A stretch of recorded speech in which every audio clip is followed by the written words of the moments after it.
अस्सलाम वालेकुम। कैसे हैं आप सब लोग? उम्मीद करता हूँ सब लोग खैरियत से होंगे और मेरी वीडियो से आपको फ़ायदा पहुंचा होगा। आज की वीडियो में हम आपको ये बताना चाह रहे हैं कि आप एक्सेप्टेंस लेटर, बहुत लोग वरीड हैं इसके बारे में, ठीक है, बहुत सारे क्वेश्चंस आते हैं। किस तरह ले सकते हैं, कौन कौन सी गलतियां हैं जिसकी वजह से आपको एक्सेप्टेंस लेटर नहीं मिलता, और क्या बेस्ट टाइम है, और एक्सेप्टेंस लेटर किस तरह जो है आपको, आप उसको जो है अच्छे तरीके से एक्सेप्टेंस लेटर आपको मिल जाए, ठीक है। क्या क्या स्टेप्स लें और कौन कौन सी गलतियां ना करें। अच्छा, और उसके अलावा एक और चीज़ जो है इम्पोर्टेंट, जो है, जब ईमेल करता था, जब फर्स्ट टाइम मैंने ईमेल की, मैंने जो गलतियां की, मैं ये चाहूँगा वो गलतियां आप ना करें, क्योंकि सोशल मीडिया इतना फास्ट हो चुका है कि आप अगर इस पे रिसर्च करें चीज़ों पे, तो आपको वो गलतियां जो आप करने चाह रहे होते हैं उनसे पहले ही आपको गाइडेंस मिल जाती है कि ये गलतियां नहीं करनी, ठीक है। तो आपने बताता हूँ एक्सेप्टेंस लेटर आपको मिलेगा किस तरह, और एक्सेप्टेंस लेटर में कौन कौन सी गलतियां जो नहीं करनी, और एक्सेप्टेंस लेटर के लिए अप्लाई किस तरह करना है, प्रोफेसर्स को रीच आउट किस तरह करना है, ठीक है। ये सारी चीज़ें हम इस वीडियो में आपको बताने जा रहे हैं। तो चलिए शुरू करते हैं, बिस्मिल्लाहिर्रहमानिर्रहीम। एक्सेप्टेंस लेटर, जैसा कि मैं आपको पिछली वीडियो में बता चुका हूँ, एक्सेप्टेंस लेटर होता क्या है। एक्सेप्टेंस लेटर, जब भी आप किसी स्कॉलरशिप के लिए अप्लाई कर रहे होते हैं, तो आप उस यूनिवर्सिटी के प्रोफेसर से को रीच आउट करते हैं। उसको रीच आउट करने के बाद आप एक प्रपोजल सेंड करते हैं कि मेरा फलाना नाम है, मेरा ये इंट्रोडक्शन है, मेरा बैकग्राउंड इस तरह का है, स्टडी बैकग्राउंड, ठीक है। उसके बाद मेरी रिसर्च डायरेक्शन ये है और आपकी रिसर्च डायरेक्शन ये है। क्योंकि मेरी और आपकी रिसर्च डायरेक्शन सेम है, मैं विलिंग हूँ कि मैं आपके साथ काम करना चाहता हूँ, आप मुझे अपनी रिसर्च टीम में ऐड कर लें। उसके बाद आप उसका शुक्रिया अदा कर सकते हैं, ठीक है। और आप एंड पे उसको कह सकते हैं कि मुझे एक्सेप्टेंस लेटर दे दीजिए, ठीक है। अच्छा, आपने एक्सेप्टेंस लेटर के लिए आपने अप्लाई किया, ठीक है, आपने उसको ईमेल कर दी, और वेट कर रहे हैं आप उसके रिस्पॉन्ड का। अच्छा, अब सबसे बड़ा मुश्किल मुश्किल जो पेश आती थी, आप सब कुछ कर लेते हैं, आप ईमेल भी लिख लेते हैं, आप कई लोग इस चीज़ के बारे में वरी होते हैं कि भाई सब्जेक्ट क्या होना चाहिए। तो सब्जेक्ट भी आप, जारी बात है, एक्सेप्टेंस लेटर के लिए लिख रहे हैं, किस साल के लिए लिख रहे हैं वो मेंशन कर दें, और चाइनीज़ गवर्नमेंट स्कॉलरशिप के लिए अप्लाई कर रहे हैं तो वो मेंशन कर दें। तो ये तीनों चीज़ें बना के आप अपना एक सब्जेक्ट बना लें, ठीक है। उसके साथ अपनी अपनी ट्रांसक्रिप्ट अटैच कर दें, ठीक है। अच्छा, अब एक्सेप्टेंस लेटर के लिए बेस्ट टाइम क्या है, ठीक है, इस बारे में भी बात लाजमी होनी चाहिए, ठीक है। एक्सेप्टेंस लेटर स्टूडेंट्स को मिलते क्यों नहीं है इतनी ईमेल्स करने के बाद। मैंने 50 ईमेल्स की थी जब मैं फर्स्ट टाइम अप्लाई कर रहा था, और मुझे अनफॉर्चुनेटली किसी एक का भी रिप्लाई नहीं आया था। तो जब मुझे लोग कहते थे कि भाई एक्सेप्टेंस लेटर, तो मैं कहता था कि एक्सेप्टेंस लेटर भाई पता नहीं क्या प्रोसीजर है, और एक्सेप्टेंस लेटर नहीं मिलता, ठीक है। उसकी वजह क्या थी कि मैंने 50 ईमेल्स के बाद मैंने ये सोच लिया कि भाई कोई रिप्लाई नहीं करता, ठीक है। लेकिन कुछ प्रोसीजर्स होते हैं, कुछ चीज़ें होती हैं जो आपको टाइम टू टाइम सीखने को मिलती हैं, ठीक है। तो मैं अपने एक्सपीरियंस आपके साथ शेयर करने जा रहा हूँ। सबसे बड़ी जो प्रॉब्लम होती थी, मैंने अगर 50 ईमेल्स की, तो मुझे ये नहीं मालूम होता था कि मेरी ईमेल प्रोफेसर पढ़ भी रहा है या नहीं पढ़ रहा, मेरी ईमेल जो है वो प्रोफेसर को मिल भी रही है या नहीं मिल रही, ठीक है। तो आप ये जानने के लिए एक एक्सटेंशन है क्रोम की, आप वो अपने जीमेल के साथ अटैच कर लें। वो एक्सटेंशन है जी, अपना ईमेल ट्रैकर, ठीक है। मेल ट्रैकर के नाम से एक एक्सटेंशन है, मेल ट्रैकर मैं मेंशन कर दूंगा, मेल ट्रैकर के नाम से एक्सटेंशन है, आप एक्सटेंशन को ऐड कर लें। आप जब भी ईमेल करेंगे, जिसको भी ईमेल करेंगे, जब वो उस ईमेल को पढ़ लेगा तो उस पर ग्रीन कलर के 2 टिक आ जाएंगे, ठीक है। ये इसी तरह है जिस तरह आप व्हाट्सएप पे, आप व्हाट्सएप यूज़ कर रहे होते हैं, आप किसी को मैसेज करते हैं तो उसका सीन का जो टिक आ जाता है, इसी तरह आपकी ईमेल का भी टिक आ जाता है। तो ये आपके लिए एक आसानी हो जाएगी कि एक्सेप्टेंस लेटर के लिए जब आप अप्लाई कर रहे होंगे तो आपकी ईमेल किसी को मिल रही है, तो आपको इतनी सेटिस्फेक्शन होगी कि मैंने 10 ईमेल्स की हैं, 10 में से 5 प्रोफेसर ने मेरी ईमेल्स को देखा और फलां फलां वजह से उसने रिप्लाई नहीं किया, या उसने रिप्लाई किया तो मैं उसको उसके इंटरेस्ट के मुताबिक पूरा नहीं उतर रहा था, तो मुझे एक्सेप्टेंस मिला या नहीं मिला, ठीक है। दूसरी चीज़ दूसरी चीज़ ये कि हम कई दफ़ा हम ये गलती कर जाते हैं कि हम पाकिस्तानी टाइम के मुताबिक किसी भी टाइम ईमेल कर देते हैं। तो आपको मैं ये रिकमेंड करूँगा, वो स्टूडेंट्स जो 2021 के लिए एक्सेप्टेंस लेटर अभी के लिए वैलिड हैं, उनको मैं ये कहूँगा कि अपने ज़हन में रखें कि आपने ईमेल करनी है चाइना के टाइम के मुताबिक। ठीक है जी, चाइना में आप 7, 8, 9, 10 जितने मर्जी बजे तक कर दें। पाकिस्तान में अगर 8 बज रहे हो तो वहाँ पे 12 बज रहे होंगे, 3 घंटे का डिफरेंस है। ठीक है, इस डिफरेंस को मद्देनजर रखते हुए सुबह के टाइम आपने ईमेल करनी है, एक अच्छा इंप्रेशन पड़ता है।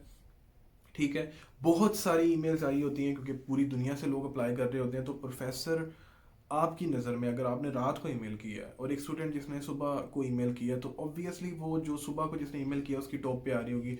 तो प्रोफेसर टॉप की 2 या 3 ईमेल्स चेक करता है और उसको जो पसंद आता है उसको वो एक्सेप्टेंस दे देता है। तो आपकी एप्लीकेशन वहीं से रिजेक्ट हो जाती है, नीचे वो देखना ही गुवारा नहीं करता।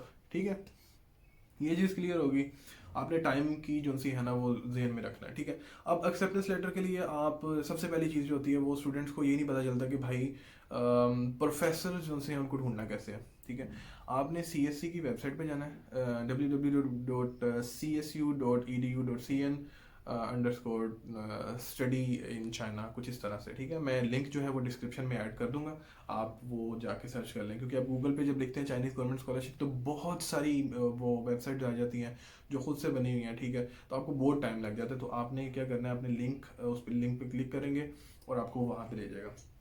ठीक है, वहाँ पे जाएं, वहाँ पे जाके आप यूनिवर्सिटीज़ 1 बाय 1 प्रोविंस सेलेक्ट करें, फिर वहाँ से यूनिवर्सिटी सेलेक्ट करें और वहाँ पे यूनिवर्सिटीज़ में स्कूल्स आएंगे, उन स्कूल्स को आप देखें। ठीक है, मेजर्स को देखें आप, उन मेजर्स में सॉरी वहाँ पे फिर यूनिवर्सिटीज़ आएंगी, यूनिवर्सिटीज़ के साथ मेजर्स आएंगे। आपने वो देखना है वो मेजर आ रहे हैं या नहीं आ रहे। ठीक है, वो मेजर आपके आपसे रेलेवेंट हैं या नहीं आ रहे। अगर आपसे रेलेवेंट मेजर मिल जाता है तो उधर ही CSC के पोर्टल पे ही वहाँ पे यूनिवर्सिटी का एक लिंक ऊपर दिया होता है। ठीक है, आपने उस लिंक पे क्लिक करना है, यूनिवर्सिटी की वेबसाइट पे जाना है। ठीक है, यूनिवर्सिटी की वेबसाइट पे जाके आपने क्या चीज़ें नोटिस करनी है, वहाँ पे आपने गूगल ट्रांसलेट आपके अगर इंस्टॉल हुआ हुआ होगा आपके क्रोम के ब्राउज़र पे, तो वो आपकी चाइनीज़ की वेबसाइट को वो इंग्लिश में ट्रांसलेट कर देगा। ठीक है, वो आपने लाजमी कर लेना है।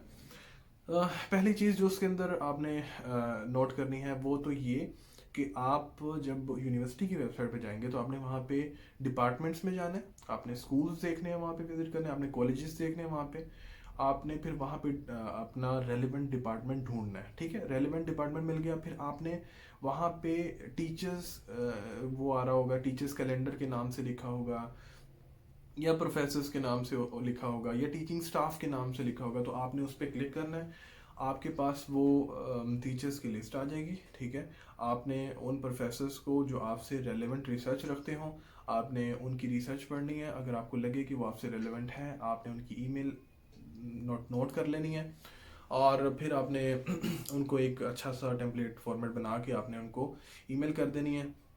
ईमेल में आपने अपनी CV लाजमी अटैच करनी है और हो सके तो अपनी ट्रांसक्रिप्ट या फिर अपना जो प्रपोजल है, रिसर्च प्रपोजल, वो भी आप साथ अटैच कर सकते हैं। ठीक है जी, अब हो सकता है प्रोफेसर जो है वो आपको डायरेक्ट ही आप ईमेल पढ़ने के बाद एक्सेप्टेंस लेटर दे दे। ठीक है, कई केसेस में वो आपसे एक्सेप्टेंस लेटर का फॉर्मेट मांगता है। ठीक है, एक्सेप्टेंस लेटर का फॉर्मेट भी आपको ऑनलाइन बहुत सारी जगहों से मिल जाएगा, नहीं मिलता तो आप मुझे कमेंट करें या मुझे अपनी ईमेल दें, मैं आपको फॉरवर्ड कर दूंगा। ठीक है, वो आप उसको शेयर करेंगे अपनी डिटेल्स डाल के, वो अपनी डिटेल्स डालेगा, उसको स्टैम्प करके आपको वापस कर देगा। और कई केसेस में ये होता है कि उसके पास फॉर्मेट होता है, वो आपको फॉर्मेट शेयर करता है, आप अपनी डिटेल्स लिखते हैं, वो उसको स्टैम्प करता है, वो स्टैम्प करके आपको दे देता है। ठीक है, स्कैन फॉर्म में वो फिर आप अटैच करके आगे फॉरवर्ड कर देते हैं। ठीक है, आप ये भी अपने जहन में रख लें कि 10, 12, 15, 50 ईमेल से काम नहीं चलेगा, बहुत मुश्किल है। आपने कोशिश ये करनी है कि आपने मैक्सिमम ईमेल्स करनी है। ठीक है, जितनी आपकी कैपेसिटी है ना उतनी ईमेल करनी है। आप यकीन करें कि मैंने कोई 2 से 3 हज़ार ईमेल की थी और मुझे तकरीबन 8 से 10 एक्सेप्टेंस लेटर मिले थे मास्टर्स में। ठीक है, तो आपने अपनी कोशिश पूरी रखनी है, क्योंकि आप यहाँ से कर रहे हैं तो आप प्रोफेसर को, पाकिस्तान से अप्लाई कर रहे हैं तो आप प्रोफेसर को मिल नहीं सकते, आप प्रोफेसर से फ़ोन पे कांटेक्ट इस तरह नहीं कर सकते, तो आपके पास एक ईमेल लास्ट ऑप्शन है। तो आप बेटर ये है कि आप उसको ईमेल ऐसे करें कि वो आपको जो है वो एक्सेप्टेंस दे दे। ठीक है जी, ये आपको क्लियर हो गया। डॉक्यूमेंट्स कौन कौन से अटैच करने हैं ये क्लियर हो गया। अच्छा, अब किस तरह आपने फॉलो करना है, उसका टेम्पलेट क्या हो, इसके और कौन कौन सी चीज़ें उसके साथ अटैच हो, ये सारी डिटेल्स आपको चाहिए हुई तो आप नीचे कमेंट करें तो मैं आपको वो सारी डिटेल्स फॉरवर्ड कर दूंगा। ठीक है, अगर आप इंटरेस्टेड हैं तो ये चीज़ों का अगर आप ख्याल रखेंगे तो मैं उम्मीद करता हूँ कि आपको एक्सेप्टेंस लेटर लाजमी मिलेगा, एक नहीं बहुत सारे मिलेंगे। ठीक है, और आपने घबराना नहीं है और अल्लाह से उम्मीद रखनी है। बहुत सारे एक्सेप्टेंस लेटर आपके वेट कर रहे होंगे और आपने ये भी जहन में रखना जब आप अप्लाई कर रहे होंगे कि आप किस टोट प्रोग्राम में अप्लाई कर रहे हैं, चाइनीज़ में या इंग्लिश में। ठीक है, तो उससे रेलेवेंट आपने प्रोफेसर ढूंढना है। ठीक है, इंग्लिश में करेंगे तो थोड़ा सा आपके लिए एक बेनिफिशियरी है, अगर चाइनीज़ में भी करते हैं तो 1 साल आपको एक्स्ट्रा चाइनीज़ पढ़नी पड़ती है। ठीक है, ये भी अपने जहन में रखना है। और मैं पर्सनली ये रिकमेंड करता हूँ कि चाइना में जाएं तो चाइनीज़ आपको लाजमी आनी चाहिए। आपको अगर चाइनीज़ आती होगी तो आपको सरवाइव करना बड़ा आसान हो जाएगा। ठीक है जी, आप ज़ाहिर बात है जिस कम्युनिटी में रह रहे होते हैं वहाँ पे आपको बहुत सारी चीज़ें, बहुत सारे मामला पेश आते हैं और लैंग्वेज बैरियर नहीं होना चाहिए। ठीक है जी, तो आप इस तरीके से आप इन स्टेप्स को फॉलो अप करके एक्सेप्टेंस लेटर ले सकते हैं। मेरी दुआएं, भरपूर दुआएं आप लोगों के साथ हैं। आप इन स्टेप्स को फॉलो करें और एक्सेप्टेंस लेटर के लिए अप्लाई करें। ये बेस्ट टाइम है। इस टाइम पे अभी जो दिन चल रहे हैं इन दिनों में आप एक्सेप्टेंस लेटर के लिए ईमेल्स करना शुरू कर दें। ठीक है, अपने साथ सिंसेरिटी शो करें, डेडिकेटेड रहें, रोज़ाना की ईमेल्स करें। ठीक है, एक रोज़ाना की इतनी यूनिवर्सिटी सॉर्ट आउट कर लें, इतने प्रोफेसर निकाल लें। ठीक है, और उनको ईमेल्स करना शुरू कर दें। ठीक है, बिस्मिल्लाह करें, अल्लाह का नाम लें और आपके पास बेशुमार एक्सेप्टेंस लेटर आएंगे। ठीक है जी, घबराना नहीं है, परेशान नहीं होना।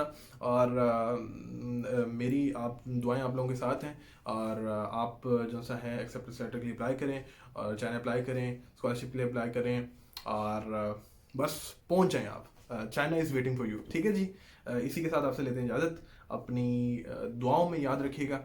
बहुत बहुत शुक्रिया आप लोगों का वीडियो अंत तक देखने का। अस्सलाम वालेकुम, अल्लाह हाफ़िज़।